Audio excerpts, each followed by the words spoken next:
FDFS Talks Tamil நேயர்களுக்கு வணக்கம். இன்னைக்கு நம்ம பார்க்க போறது த கேம் திரைப்படத்தோட ரிவ்யூ தான். The game you never play alone அப்படிங்கிறது தான் இந்த படத்தோடைய தலைப்பு. இது ஒரு வெப் சீரிஸா ரிலீஸ் ஆயிருக்கு. நெட்ஃபிளிக்ஸ்ல இந்த வெப் சீரிஸ் ரிலீஸ் ஆயிருக்கு. ராஜேஷ் எம் செல்வா அப்படின்றவர் தான் இந்த படத்தை இயக்கியிருக்காரு.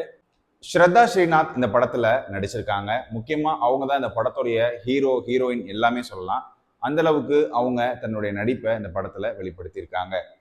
மொத்தம் 7 எபிசோட் கொண்ட இந்த தொடர் பார்த்தீங்கன்னாக்க சராசரியா 30 நிமிஷம் ஓடக்கூடிய ஒரு தொடராக தான் இது இருக்கு. அதனால ரொம்ப லெங்க்தா இல்லாதனால பார்க்கறதுக்கு சீக்கிரம் முடிஞ்சிரும் அப்படின்ற ஒரு எதிர்பார்ப்போட தான் இந்த வெப் சீரிஸை நம்ம பார்த்தோம். சரி, இந்த வெப் சீரிஸுடைய கதை என்ன அப்படிங்கிறத பார்க்கலாம். திரையில ஓடக்கூடிய இந்த காட்சிகளை வச்சே உங்களால ஓரளவுக்கு யூகிக்க முடியும் இந்த கதை எதை பத்தினது அப்படின்னு.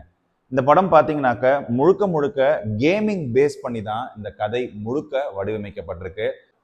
ஸ்ரத்தாவுக்கு ஜோடியா பார்த்தீங்கன்னாக்க சந்தோஷ் பிரதீப் நடிச்சிருக்காரு. சந்தோஷ் பிரதீப்பும் ஒரு கேமிங் டெவலப்பராக தான் இருக்காங்க. 2 பேரும் ஒரே ஆஃபீஸில் ஒர்க் பண்ணுறாங்க.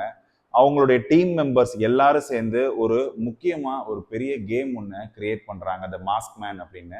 அந்த கேம் ஒரு பெரிய பிரபலமாக பேசப்படக்கூடிய ஒரு கேமிங்காக அது மாறுது.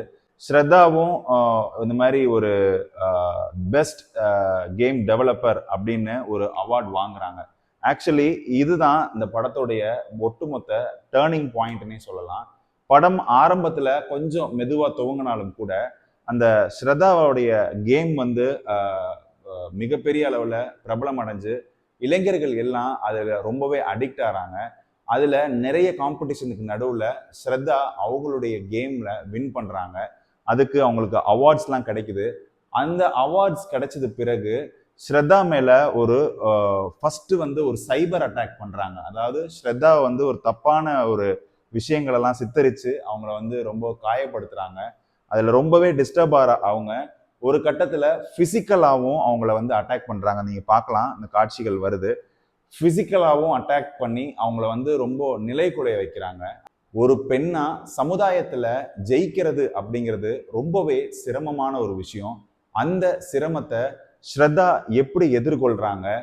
ஸ்ரத்தா தன்னுடைய கேம் மூலமாக பாப்புலர் ஆகி அவங்களுக்கு அவார்ட்ஸ்லாம் கிடைச்சாலும் கூட அவருடைய கணவரா நடிச்சிருக்கிற சந்தோஷ் ஏற்கனவே த மாஸ்க் மேன் அப்படின்ற ஒரு கேமை டெவலப் பண்ணி அதன் மூலமா பல இளைஞர்கள் பைத்தியம் மாதிரி அந்த கேமை அடிக்ஷனா விளையாடுறாங்க. இது ஒரு பக்கம் பாசிட்டிவா காமிச்சாலும் கூட மறுபக்கம் ஒரு நெகட்டிவ் இம்பாக்டையும் காட்டுறாங்க. ஒரு கேமை விளையாடிக்கிட்டே ஒருத்தன் எப்படி செத்து போறான், அந்த கேம் வந்து அவனை என்னவா ஆக்குது, அதுக்கு இந்த கார்பரேட் கம்பெனிஸ் அதை மறைக்கிறதுக்கு என்னெல்லாம் பண்றாங்க அப்படின்ற விஷயங்கள்லாம் ரொம்பவே நுணுக்கமாக காமிச்சிருந்தாங்க.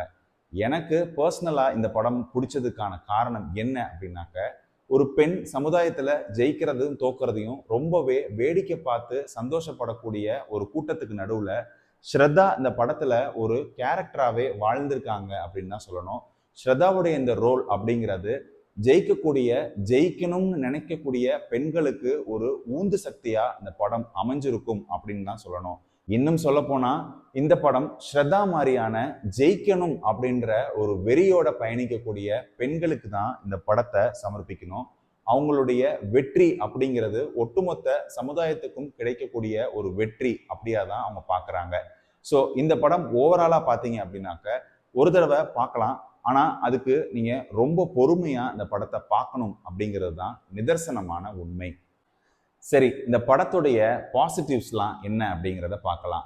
இந்த படத்துடைய மிகப்பெரிய பாசிட்டிவா நான் பார்க்குற விஷயம் அப்படின்னா ஸ்ரத்தா இந்த படத்துல நடிச்சிருக்குது. எஸ்பெஷலி இந்த கேரக்டர், அதாவது ரொம்பவே ஒரு போல்டான ஒரு கேரக்டரா ஒரு பெண், அதாவது ஒரு பெண் எந்த அளவுக்கு போல்டா இருப்பாங்க அப்படிங்கிறத ரொம்ப அழகா தன்னுடைய நுட்பமான நடிப்பு மூலமா ஸ்ரத்தா வெளிப்படுத்தினது இந்த படத்துக்கு மிகப்பெரிய ஒரு பாசிட்டிவ் அப்படின்னு தான் சொல்லணும்.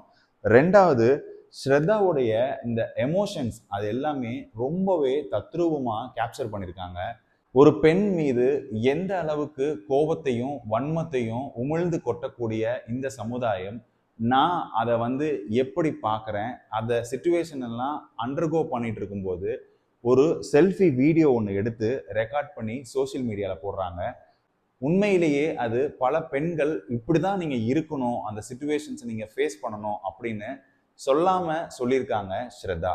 அந்த போல்டாக பேசக்கூடிய அந்த காட்சி அப்படிங்கிறது இந்த படத்துக்கு ரொம்பவே ஒரு பலமாக பார்க்கப்படக்கூடிய ஒரு காட்சி. மூன்றாவது, இந்த படத்துல இடம்பெற்றிருக்கக்கூடிய அந்த பிளாட், அதாவது ஒரு கேமிங் தொடர்பான ஒரு கதை. அந்த கதையில எப்படி சைபர் அட்டாக் மூலமா பணம் சம்பாதிக்கிறாங்க, எப்படி டீனேஜ் பசங்க மீது இவங்களுடைய டார்கெட் இருக்கு, எப்படியெல்லாம் மிரட்டி பணம் சம்பாதிக்கிறாங்க அப்படிங்கிறத ரொம்ப அழகா காமிச்சிருந்தாங்க. அது என்னை பொறுத்த வரைக்கும் இந்த படம் வந்து அந்த மாதிரியான ஒரு ஆங்கிள் பார்த்தீங்கன்னாக்க இது ஒரு விழிப்புணர்வு படமாக தான் நான் அதை பார்க்குறேன். சரி, இந்த படத்துடைய நெகட்டிவ்ஸ்லாம் என்ன அப்படிங்கிறத பார்க்கலாம். இந்த படத்துல யூஸ் பண்ணியிருக்கிற எல்லா கேரக்டர்ஸுமே பார்த்தீங்கன்னாக்க ரொம்ப ரொம்ப ஒரு புவர் பெர்ஃபார்மன்ஸை தான் இந்த படத்துல கொடுத்துருக்காங்க. உதாரணத்துக்கு ஸ்ரத்தாவும் சந்தோஷ் பிரதாப்பும் தவிர இந்த படத்துல நடிச்சிருக்கிறவங்க எல்லாருமே பார்த்தீங்கன்னா ரொம்பவே ஒரு ஒரு மோசமான ஒரு நடிப்பை தான் வெளிப்படுத்தியிருந்தாங்க. பொதுவா இந்த சைபர் அட்டாக், இந்த மாதிரியான பெண்கள் மீது தாக்குதல் நடத்துறது, இந்த மாதிரியான ஒரு வன்முறை நிறைந்த ஒரு சில படங்கள்லாம் பார்த்தீங்கன்னாக்க ஸ்க்ரீன் பிளேக்கு ரொம்ப இம்பார்ட்டன்ஸ் கொடுத்துருப்பாங்க. ஏன்னா அந்த அந்த குற்றச்செயலை செஞ்சது யாரு அப்படிங்கிறத கடைசி வரைக்கும் நம்மளால கெஸ் பண்ணவே முடியாது. ஆனா இந்த படத்துல பார்த்தீங்கன்னாக்க இவன் பண்ணியிருப்பானா, இல்லை இந்த பையன் பண்ணியிருப்பானா, இல்லை தன்னுடைய கணவர் பிரதாப்பே பண்ணியிருப்பாரா, இப்படின்றான ஒரு விஷயம் மட்டும்தான் இருக்கே தவிர கரெக்டான ஒரு ட்விஸ்ட் அப்படிங்கிறது இந்த படத்துல இல்லாதது ரொம்பவே ஒரு ஒரு தளர்வான ஒரு ஸ்கிரீன் பிளேயை கொண்ட ஒரு வெப் சீரிஸா தான் இது பார்க்கப்படுது.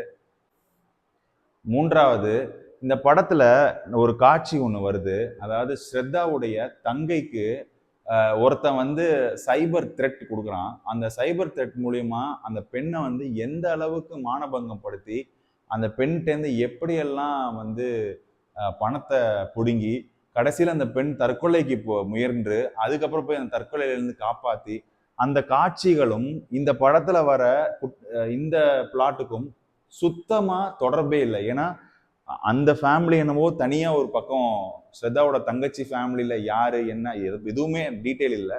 அந்த அந்த சீன்ஸ் வந்து தனியா படத்துல பேரலா வருது. இந்த கேமிங் தொடர்பான கதை அப்படிங்கிறது இது ஒரு இதுவா போகுது. இந்த ரெண்டு கதையில எங்கேயோ ஒரு இடத்துல ஜெல் பண்ணுவாங்க அப்படின்னு பார்த்தா எங்கேயுமே ஜெல் பண்ணல. கடைசியில இந்த குற்ற சம்பவத்தை யார் செஞ்சா அப்படிங்கிறத ரொம்பவே சப்புன்னு என்ன சொல்றது, இதுக்காடா இவ்வளவு நேரம் உட்காந்து நம்ம அந்த வெப் சீரிஸை கஷ்டப்பட்டு பார்த்தோம் அப்படின்ற மாதிரி இந்த ஃபர்ஸ்ட் சீசனை முடிச்சிருக்காங்க. ரொம்பவே மிக மிக மோசமான ஒரு டைரக்ஷன்னால தான் இந்த வெப் சீரிஸ் வந்து பார்க்கறதுக்கு தகுதி இல்லாத ஒரு வெப் சீரிஸா நான் நினைக்கிறேன். ரொம்ப அழகான ஒரு கதையம்சம் கொண்ட ஒரு திரைப்படத்தை ரொம்பவே ஒரு மோசமான ஒரு டைரக்ஷன் மூலியமா ராஜேஷ் எம் செல்வா இந்த படத்தை உருவாக்கி இருக்காரு. அவருடைய தோல்வி அப்படின்னு தான் நான் இந்த படத்தை பார்க்குறேன். சரி மக்களே, the game you never play alone அப்படின்ற இந்த வெப் சீரிஸ் உங்களுக்கு பிடிச்சிருக்கும் அப்படின்னு நான் நினைக்கிறேன். இந்த வெப் சீரிஸோட ரிவ்யூ உங்களுக்கு பிடிச்சிருந்ததுன்னா சப்போர்ட் பண்ணுங்க. மீண்டும் வேறொரு நிகழ்ச்சியில சந்திப்போம். அதுவரை உங்களிடமிருந்து விடைபெறுவது நான் உங்கள் அபராஜித்தன்.